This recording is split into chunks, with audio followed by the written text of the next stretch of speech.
Hey, GenStone. I just finally got done with the fireplace. We took the Arctic smoke panels. They matched our kind of sandstone colored walls really well.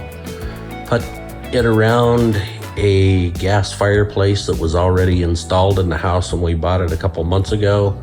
It had a ceramic tile facade.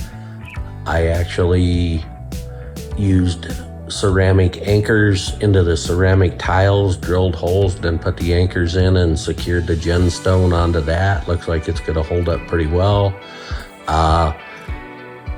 Cutting around the little dormer things for the mantle was kind of a challenge, but cutting around the fireplace went really well. The product cuts really easy, installs real easy, and looks fantastic. Thanks to Jack and the guys and all their advice on putting it together.